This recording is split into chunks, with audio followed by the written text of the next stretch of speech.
Why, hello there. We didn't see you there. Well, I suppose it's time for another history podcast.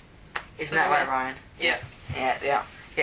Today we will be being cool. Analysing World War One and all the key events in it.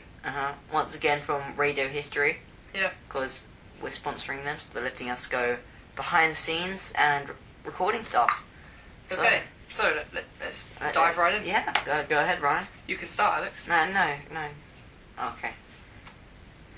In 1914, war broke out in Europe and two alliances went into battle. These consisted of Germany and Austria-Hungary against France, Russia, Serbia and Britain. At the beginning of the war, Germany had 2.2 million professional soldiers, 2.2 professional soldiers. 40 battleships, and had spent £60 million on arms.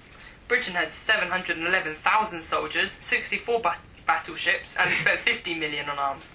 Well done. Russia had 1.2 million soldiers, though, 16 battleships, and had spent 67 million on arms. Oh, not so bad, Alex. Austria-Hungary had 810,000 soldiers, 16 battleships, and had spent 22 million on arms. Last but not least, France had 1.25 million soldiers, 28 battleships, and had spent 37 million on arms. That's pathetic against everyone else. Yeah, they deserve to be last. Yeah.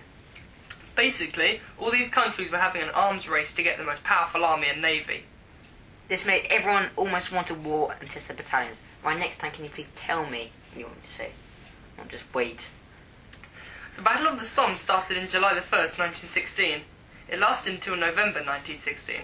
For many people, the Battle of the Somme was the battle that symbolised horrors in warfare of World War I. This battle had a marked effect on overall casualty figures and seemed to epitomise the futility of trench warfare. By the end of the battle, the British Army had suffered 420,000 casualties, including nearly 60,000 on the first day alone. This was thanks to Field Marshal Haig, the evil man who sent all those soldiers to their deaths. He was the butcher, some people call him. And he repeatedly sent soldier after soldier over the top, as they say, to get slaughtered by German machine guns and ripped to shreds by their barbed wire. Well, if they got that far, that is.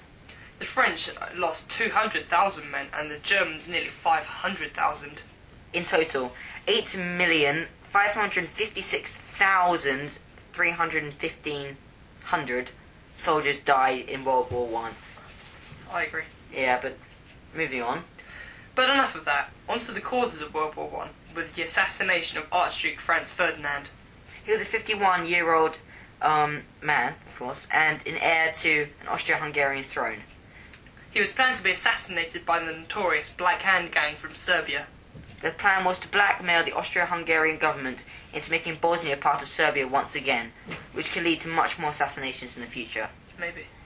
The Black Hand Gang heard of Franz Ferdinand's tour in a local Bosnian village to make Bosnia feel at home, being part of Austria-Hungary. Franz Ferdinand was going down the road with his wife Sophie. As they passed the first assassin, he failed to act though, because he was too scared. But when they passed the second assassin, he threw a badly placed grenade and forgotten about the 10-second timer. Can you imagine that? He's such a dummy. He was arrested by the overly efficient police and went to court later that week. The other assassins watched the tour car drive past, all too stunned to act. The Archbishop. The Archbishop. That's how you say it, the Archbishop. Was shaken, Archbishop, whatever. But strolled into the community hall for his speech. To show he was not afraid, after his talk he commanded the chauffeur to drive to the hospital to visit one of the bodyguards hurt in the explosion from the grenade. Really? Okay. On the way, they approached a one-way road and took it before realising it was the wrong route, so they carried on to the city square to attempt a U-turn. At this time, the leader of the Black Hand Gang, Gavrilo Princip, was walking out of the sandwich shop, and the car stalled unexpectedly and Franz and Sophie were brutally shot. And died. So that was a brief explanation of the main cause of World War I. Very, very brief. But now... on to our next subject. Yes. Etc. Yeah. But after this, Kaiser William II of Germany promised German support for Austria against Serbia. And then Austria declared war on Serbia. Yeah. Anyway, then Germany declared war on Russia. Then Germany declared war on France and invaded Belgium. Jeez. Germany had to implement the Schlieffen Plan. Then Britain finished it all by declaring war on Germany. Sheesh. Anyway, battles were soon to start and the First World War was soon begun. Now, this is all in 1915. You go, Ryan. Thank you, Ryan. On January the 19th, the first Zeppelin raid on Britain happened. Zeppelins are lighter than air, filled with hydrogen and had steel framework. When the war started in 1914, the German armed forces had several Zeppelins, each able of travelling at about 85 mph, or miles per hour. And? Carrying up to 2 tons of high explosive superbombs. They decided to use them against towns and cities in Britain. The first raid was in Great Yarmouth and King's Lynn, wherever that is. I agree. Soon after all this violence, Italy got in the mood to join in. The war too against... What? That doesn't make any sense. The war too against Germany and Austria-Hungary against the Triple Entente. Because of the Triple Entente. Okay. Entente. Sorry, we didn't... That completely made no sense. But anyway, they had a reputation to keep. Striking back, Germany stole Warsaw in Poland from the Russians, and so began the battle everyone's been waiting for. The Battle of the Loos. It was fast, furious and frantic, as both sides attacked, failed and killed one another. Now the Allies started the evacuation of Gallipoli. This was where the Allies were forced to evacuate Allied troops from a battle against the Turkish. The battle resulted in around 44,000 Allied troops dead and around 97,000 wounded. Speaking of the Turkish... Oh, not again. Okay, just everyone, a sec. Yeah. Just while the phone rings. While the phone rings. Okay, Yes! Yes!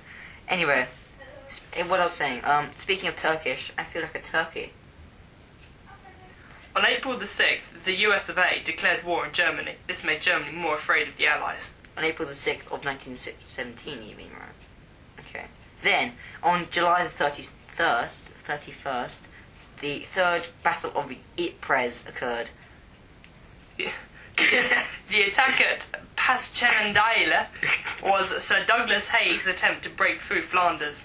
Haig had thought about a similar attack in 1916, but the Battle of the Somme occupied his time in that year. However, 1 year later, Haig felt able to launch such an attack. His main aim was a breakthrough to the coast of Belgium so that German submarine pens could be destroyed. Admiral Jellicoe had already advised both Haig and the British government that the loss of shipping, primarily merchant, could not be sustained, and that Britain would face severe problems in 1918 if such losses continued. Haig's plan to sweep through Flanders to the coast did not receive support from Britain's Prime Minister, David Lloyd George. But as the Allies had no other credible plan, he gave his agreement for Haig to carry out his plan. Finally, on December the 5th, an armistice was signed between Germany and Russia, so no more fighting there then. The attack started on October the 24th. Helped by thick mist, the Germans completely surprised the Italians. The German commander, Otto von Bülow, was surprised but happy by the success of his initial attacks. The Germans were ordered by Commander Caporetto to man a defensive line. However, the commander, Capello, decided on the opposite. He put on a policy of aggression against the enemy, which turned out to be very costly and unsuccessful. What an idiot. 14 days after this battle, the British won the Battle of Cambrai with their amazing tanks and skills. December the 5th, an armistice was signed between Russia and Germany. An armistice is a sort of ceasefire between the two countries, but it's not the end of the war. Just what a ceasefire is. This is very important for later on. Bear in mind, kids. Yeah. Oh, Jinx padlock when I returns. Okay. I agree. The Treaty of Brest-Litovsk brought about the end of the war between Russia and Germany in 1918. The Germans were reminded of the harshness of Brest-Litovsk when they complained about the severity of the Treaty of Versailles signed in June 1919. That's also very important for later on. But anyway. What are you doing? And to come such a bar. The bar! No! I just missed out a bit. Did we? No, this is it, yeah. Okay. Sorry, we've got a bit of confusion now, technical... Yeah, technical difficulties. Yeah, now that's my turn. 1918. On February the 18th, 1918, the Germans tired of the Bolsheviks Ball stuffer. constipation. Restarted their advance into Russia and advanced 100 miles in just 4 days. That's 25 miles a day. That's the skill set. Just go. This reconfirmed in Lenin's mind that a treaty was needed very quickly. Trotsky, having dropped the idea of the workers of Germany coming to aid of Russia, followed Lenin. Lenin had managed to sell his idea to a small majority in the party's hierarchy, though there were many who were still opposed to peace at any price with the Germans. However, it was Lenin who read the situation better than anyone else. March the 21st, Germany broke through the Somme bomb. What? Okay, broke through on the Somme bomb. Situate. I read okay. bomb earlier in the script, just for the joke that Okay. rhymed with Somme. So. Okay, April the 9th, Germany started an offence in Flanders.